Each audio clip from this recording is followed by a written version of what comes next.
about the high gas prices in this country because it's terrible. One of the things that we've got to do on gas prices is not pass a gas tax holiday, but Senator Clinton's proposing, which will give you 30 cents a day for 3 months or $28 total. That's not real relief, especially because the oil companies may not pass it on. And her own aides have said that this is more of a political stunt than a real solution to the problem. But what I want to do is to invest in alternative fuels, in increasing fuel efficiency standards on cars. That's the only way long-term to actually lower gas prices, is by lowering demand and make sure that we're using less and developing alternatives.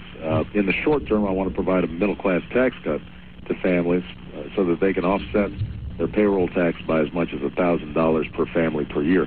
That's real relief that will help them deal short-term with costs, but long-term, we've got to do what's right. That means really getting an energy plan that makes sense for all America. How do we keep crime down in the United States? We know that involving fathers in positive relationships with their children is one solution, but what are other solutions to keeping crime down and fighting youth violence? Well, the other thing we need to do is we need to get more cops on the streets, which is why I'm proposing a cops program that gets police officers in the beat, helping local and state communities, state governments afford that. We also have to have after-school programs and summer school programs to give positive alternatives to our youth. And if we invest in early childhood education, studies show that every dollar we invest there, we see improvements in reading scores, reduced dropout rates, and reduced delinquency. So giving young people positive things to do and investing in more police on the streets, the better off we're going to be. All right, Jeffrey, thank you so much for having me. I hope all your listeners remember we've got to vote on Tuesday. Tuesday is a big election, and if you want real change in America, then now's your time to stand up for it. So don't stay at home. Don't let history pass you by. Exactly, and I agree with you 100%. Voting is power, and we have to get out there and vote for you. And I'd like to thank you for being on my show. I appreciate your time, and I think when you're elected president, you'll bring our country together. Thank you so much. Take care. Bye-bye. That was my good friend, Senator Barack Obama. If you have questions, the lines are now open in the studio. Please call me at the studio at 773-928-9230. That's 773-928-9230.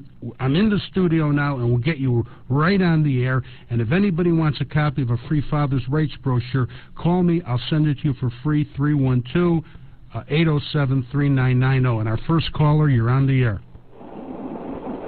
You're on the air, caller. Hello. I have a question regarding the violence that's been going on in the Chicago area recently. I was just wondering if you see a correlation between the gangs, the gangbanger type violence, and what would be maybe a good intervention before these kids grow up and they're having kids, and we're going to perpetuate this same type of violence going on and on. The most reliable predictor of crime in America is father absence. So to me, the answer to your question is not difficult. Fathers are an untapped resource, and we need to tap into fatherhood and re-engage fathers in positive relationships with their children in all communities. And if you look at these statistics, you'll see why. 72% of adolescents charged with murders grew up without their fathers.